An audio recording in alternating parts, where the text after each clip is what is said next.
Hi, my name is Rebecca Skillen, and this is Cycle 1, Week 2. I have the honor of being a tutor to the journeymen and ladies. So I have 7 and 9-year-olds. One of them, I think, just left the viewing area. So I just wanted to give an audio-visual update to my families. Particularly because I realized reviewing with my kids Tuesday night that I forgot one of the kingdoms of living things in class, so we're going to go over that as well. We just completely skipped over it. I'm pretty sure, I don't remember doing the action that we did, and she's confirming that we didn't, so we will go over that. Multiplication tables, math. We did our agility ladder again. We had one more kiddo that hadn't made it the week 1, and he seemed to jump right in, and it worked really, really well. Jumped in, pun intended. In this class, I've really set the tone that we are doing the math facts. So we do the math facts at least 5 times, and then we skip count the last 2 times. And I hope that that's driving home the concept of the math equation. I know that it's helping me, and I hope that it's helping my daughter as well. Because again, if any of these kids, depending on when they turn 10, in their practicing for Memory Master, they may jump into that having to know the math facts. So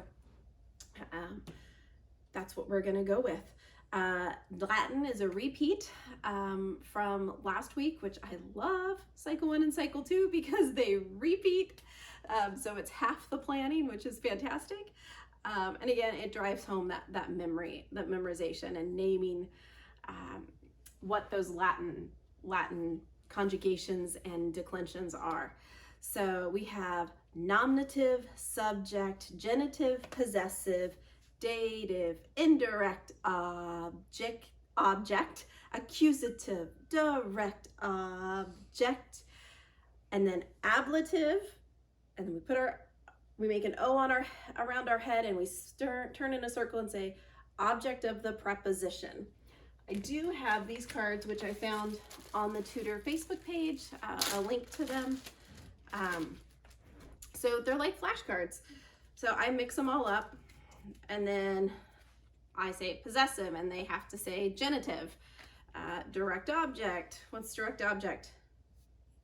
Accusative, right. Ablative. We all of a sudden do not have a voice. Object of the preposition. No, I'm looking. Oh, object of the preposition, ablative. So that was fun. It kind of mixes it up a little bit out of order so that they're really getting those key points of what those noun cases are. Again, you don't have to print these off. You could handwrite them and just make them flashcards. I did laminate mine because I bought a laminator a year or 2 ago, and it is my new best friend. Okay, for science, what are the kingdoms of living things? This is where we forgot archaea. So we did a game show. I think it was because we didn't have enough kids. And I didn't step in. We just overlooked it, and that's part of learning, right? Is realizing when we miss something and making sure that we put it to our memory, right? So we have Animalia, and Animalia had animal ears. Plante, I've heard it both ways, but we just made ourselves a plant, like in creation, the sign language, or not the sign language, but the motions we do for timeline, we made a plant. Fungi, we took a pun in that, and we were just having fun, maybe doing a little bit of Saturday Night Fever. Sit up. Protista, we took a pun on that of protest, so protista. And then archaea was going to be Archaea the pirate, so archaea. And then bacteria is a man or a lady walking in and go, oh my back. So bacteria. So we had a game show, and once they knew the motions and they had reviewed a few times, each person got to be a kingdom of living things and got to act out the motions. So we had Animalia, and that person did whatever they wanted with their animal ears. And we did planti. Yep, you were the plant. So the plant did what they wanted to do across the walkway. Fun guy got to do a little dance or whatever they wanted to do. Protista walked around with a big fist. Protista. And then Archaea, I don't know what they would have done, but you know, Archaea. And then Bacteria was somebody walking around with their back hurt. So that's what we did for Kingdom of Living Things for science, and make sure to add that Archaea in there. All right, what else? We got prepositions. No, we're doing prepositions. Fine. Prepositions, we have about, above. Take your two fingers, cross yourself. So across, after, behind you, against. Okay? About, above, across, after, against. Geography. I forgot to go over geography. We do geography. This is our second week of doing it, and we did it at the beginning of our new grammar, and it has worked out fantastic. Where's the map? The map is right here. Oh, I know we were gonna do it. So we pulled out the Assyrian timeline card and just talked about, in geography, talked a little bit about the Assyrians. They were actually very, their leaders were very tyrannical, and their people were very warlike. You didn't want to mess with the Assyrians. Here's what I found. And I don't need Siri telling me about the Assyrians.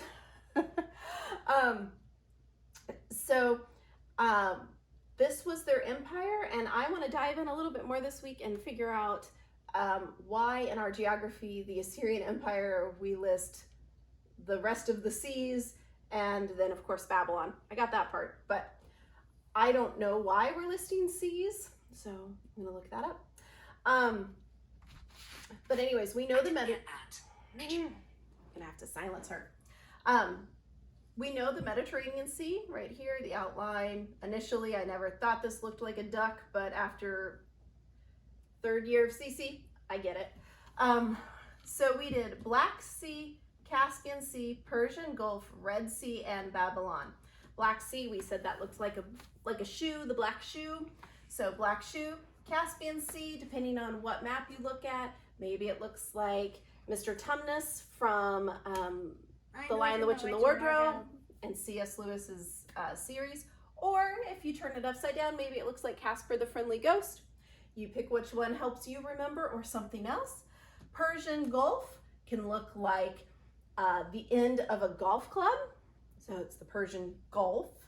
I thought it looked a little bit like a Big Dipper or a Little Dipper, so I thought of gulp. So it's the Persian Gulf. And then Red Sea looks like a slug, looks like a caterpillar. However you want to, whatever you have to remember it. And we just said the Red Sea, maybe it liked apples that were red. I don't know. So what we did was we went around in a circle, and then we shot arrows into Babylon. So we remember that when we shoot our arrows, we are shooting for the stars.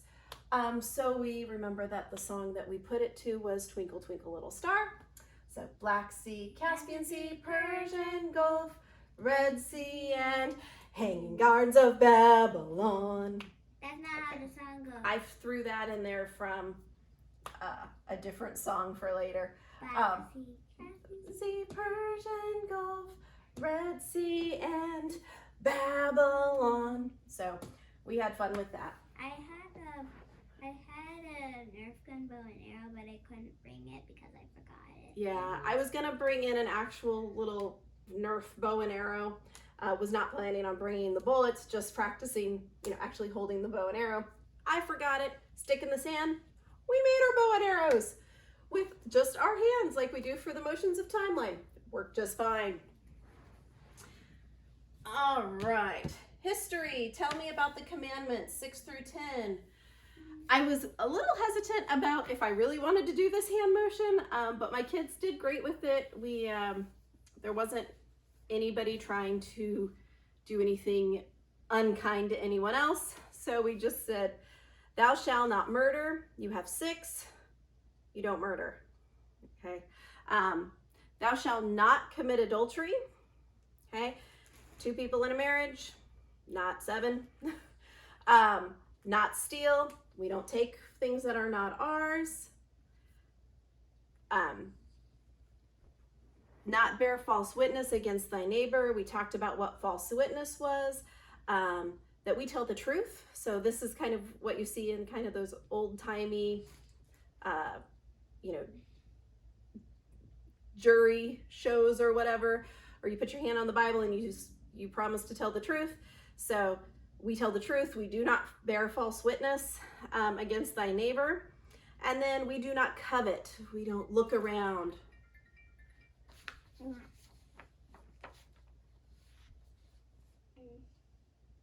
Please don't move. Okay. I am very popular today. We do not cover. We don't look around and want everything that everybody else has. So we talked about what covet meant. That give me, I'm not satisfied with what I have. I want everything that you have. Oh, you have that? I want that too. So we don't look around looking for that. So not murder, not commit adultery, not steal, not bear false witness against thy neighbor, and then not covet. Okay. What else do we have? Do not covet. Oh, timeline. Flip it over. Well, we'll just leave it like this for now. All right. So, timeline. 7 wonders of the ancient world. Patriarchs of Israel. Hittites. Canaanites. Nope. Canaanites. Cush. It goes really, really fast. 7 wonders of the ancient world. Patriarchs of Israel. And this goes really fast. Hittites, Canaanites, Cush, Assyrians, Babylonians, China, Shang dynasty. Yeah, we'll do that next. So, Hittites, Y, Canaanites, Cush, Assyrians, and then Babylonians was law. China, Shang dynasty. I don't like when they always leave it at cliffhangers like that. You don't like leaving it cliffhangers like that? Only 7? Once it was, especially with English. Especially with English, you want to learn the whole preposition song in one shot? Yeah. Well, we'll take it one week at a time. About a cat. I already know a lot of them. I'm glad. I don't. Because I listen to Wyatt. Okay. So for science, we did telegraph lines and belly up. Belly up was a wonderful conversation to the point of, do fish fart? So we had a great time with that.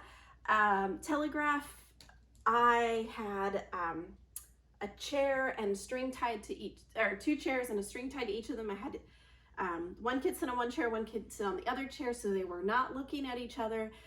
And one got to be the spider and one got to be the one who caused the vibration. And we talked about, they really got, a couple of the kids really got into it as the spider, and they're like, oh, I'm going into my house, or, oh, I'm gonna go eat that. So that was a lot of fun. We talked a lot about just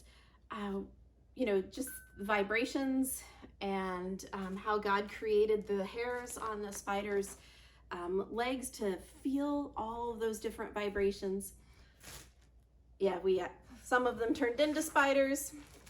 Careful, babe. For fine arts, it was mirror image. And they all had a lot of fun. I got these from the dollar store last year, I think. Yeah. Last year. I'm sure they still have them. I broke one on the loading them up the night before. But it was like, $1. This is Mommy. That's mine. So on the Facebook tutor page, there is a file that somebody has printed half of objects, so different levels. And they also were very kind to us lefties and did right-handed and left-handed sides, halves. So we were doing great with time. So I actually got to sit down with them after kind of walking through the lesson with them and actually worked on one myself and was actually quite impressed with my ability. I would have never done this prior to being a tutor in CC. And I'm actually enjoying diving into fine arts with my kids, with the kids in my class. And I was really impressed where some of them stretched themselves into a little bit more difficult choices, and watching them really work on, is that a curved line? Is that a straight line? There's a circle, and that concept of mirror image, of doing the best that they could to make it that mirror image. We talked about perfectionism and how God is perfect in his symmetry of his creation, but we are not, and that's okay. That we do our best. Our affirmations are one of my favorite things, and it's what we start our day with, and that's: God loves me and he thinks that I am amazing, I am kind, and I am an encourager. My mouth speaks kind words, my heart obeys and does what is right. My mind is smart and I love to learn, and I will do my best. And we reference that a lot in class, especially in fine arts. And she wanted to show you hers.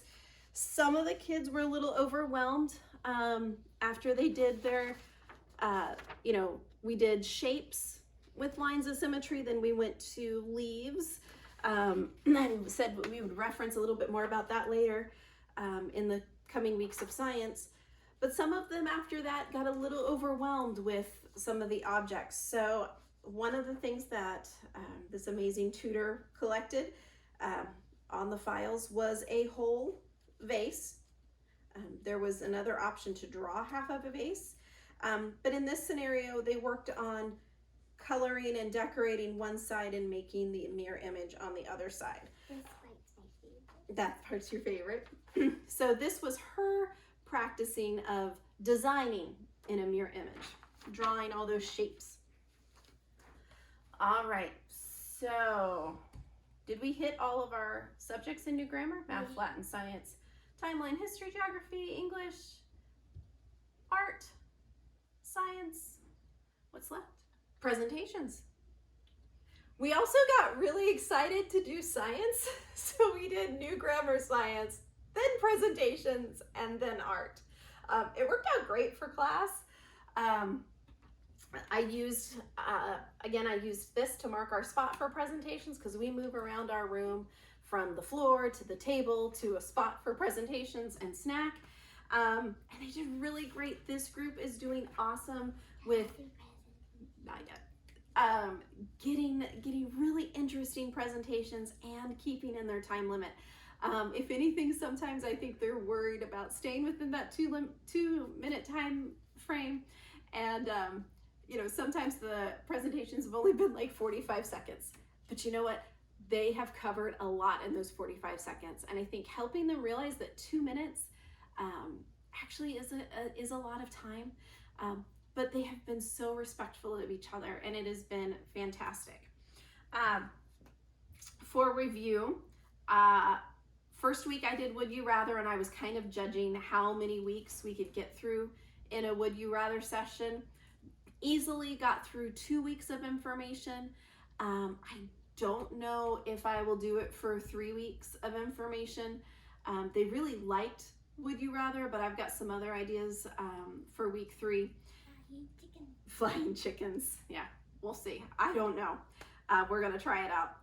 But Would You Rather worked really well. One side of the room was one answer to the question. The other side of the room was the other answer to the question. And they picked out from the baggie.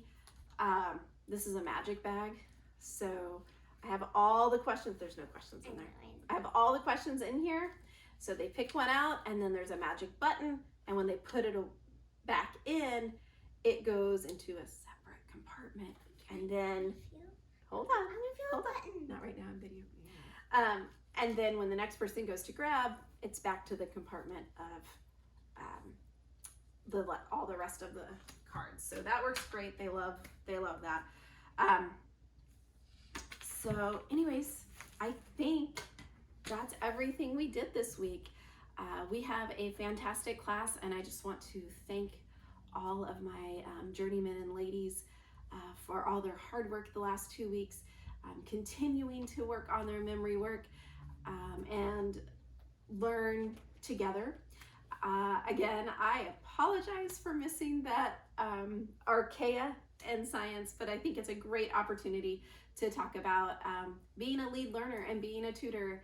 So if you are interested in being a tutor in our community or in your own community that you are part of, start talking to your tutors about maybe just taking one subject or the whole thing of new grammar or presentations or the science, hands-on science or fine arts, and just taking just a section of the community day and stepping out in faith to see if tutoring or even being a substitute is something that might bless you in your life. This was not something that I had planned on doing initially, but that first year, this is our 3rd year of doing it, that first year it was such a blessing to be able to step up and help a family out that was going through a little bit of crisis and take over the lead learner role. So I encourage you to jump in with both feet and have a great week.